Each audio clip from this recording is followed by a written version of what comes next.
In this video, we're going to look at two things. First would be vertex form of quadratics, and then we're going to look at number solutions that quadratics can have. So vertex form, keep in mind before we get into this, we've already covered standard form and we've looked at factored form. So the vertex form, as the name suggests, you get the vertex from the quadratic. How you read the vertex is you look at the number that is with x inside brackets and then its constant number. So the number with x here, or with the x, is 3. Your constant number is -4. So your vertex will be -3, -4. So what happens, the number with the x in brackets, that's going to be your x term, but you have to take the opposite of that value. So if it's positive, you write it as negative. If it were negative, you write it as positive. The constant term, 4, that's going to be your y value. But that doesn't undergo sign change. So here you have -3, -4. Now if you think about what the graph of that would look like, and a very rough sketch, so your x-axis, your y-axis, and -3 will be here, -4, let's just say here, and the vertex will be there. And then the graph, the a value, now this is another important part to this, the a value is still the number in front, so that's your here, and because the a value is positive, the graph points up. So while we don't know, we haven't thought of the intercepts, x or y, we do know the graph will have this sort of shape. So when we look at the next question, the axis of symmetry, the axis of symmetry is always the x value of the vertex. They lie in the same line. So your axis of symmetry would be here. So for this axis of symmetry, whatever the x value of the vertex is, that's your axis of symmetry. And remember to write this x equals. Because the graph points up, it has a minimum. And because it's a minimum, the y values always are bigger than or equal to the y value shown for your vertex. So all the y values are bigger than or equal to -4. So your vertex gives two important pieces of information. Helps with your axis of symmetry and your range. And the width, because a is bigger than 2, it will be thinner. And keep in mind when we say thinner, what we're referring to is the graph of just x squared. So it's thinner than x squared. So answering the next two questions, vertex here will be 5, 2. So if it's negative, we write positive. And following the same information there, it's going to be x equals 5. This graph, the a value is negative, so the graph would point down.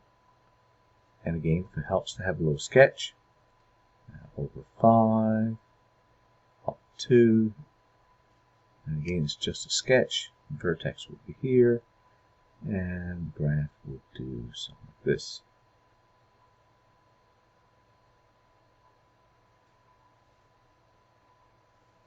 So it has a maximum. Range in this case is less than. So whenever it's a max, you get less than. If it's minimum, it's bigger than.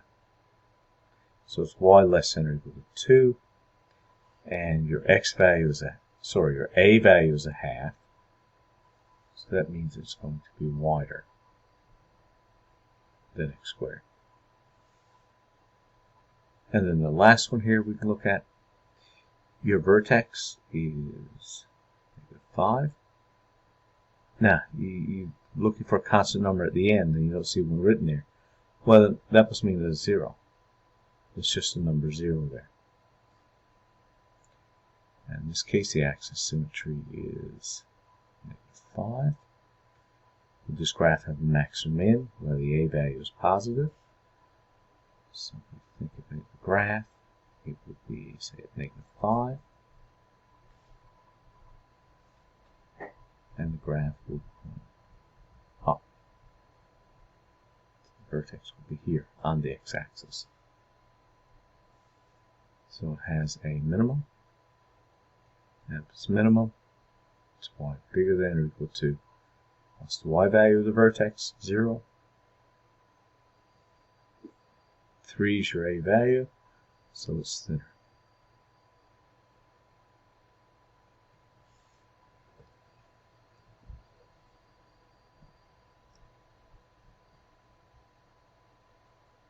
And then one more example.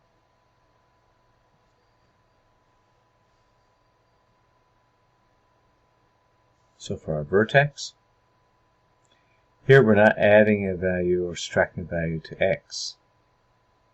So this is different than the other ones. So this would mean that the x value of the vertex is 0 and the y value is 5. It might help to think about the graph this way, with the equation x plus 0 squared. So if you're adding 0, it would just be x squared. The axis of symmetry would be x equals 0. Will this graph have a max or min? Well, the graph points down, so it would have a maximum. So again, if you think about what the graph would look like, 0, 5, let's say that will put your vertex here.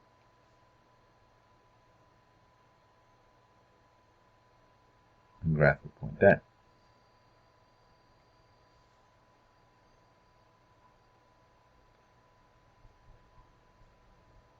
And the range for this graph, all the y values are smaller than, so less than or equal to 5.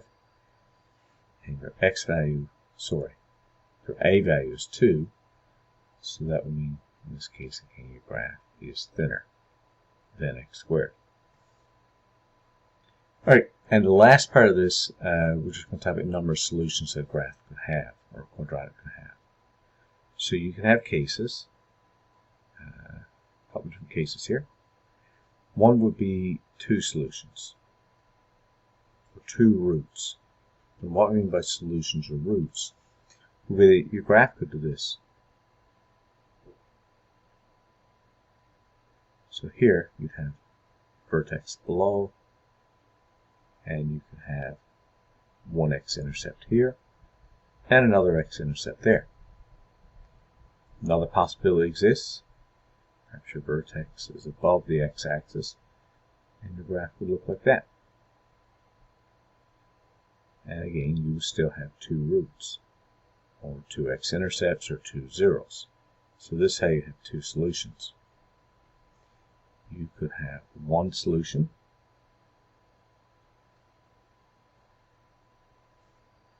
so one solution or one root. And how that would happen, let's say if your vertex were on the x-axis, and the graph would come down, touch the x-axis, and come up. Here you have one root, or one intercept. And you have also seen these cases where the graph does that. So either case here you have just one root. And your last option, there could be no solutions. No. And how can you not have an intercept? Well, if your graph done something like this. If the vertex were above the x-axis and the graph pointed up, or if your vertex were below the x-axis and the graph pointed down. No intersection points on the x-axis, therefore no roots or no intercepts or no solutions.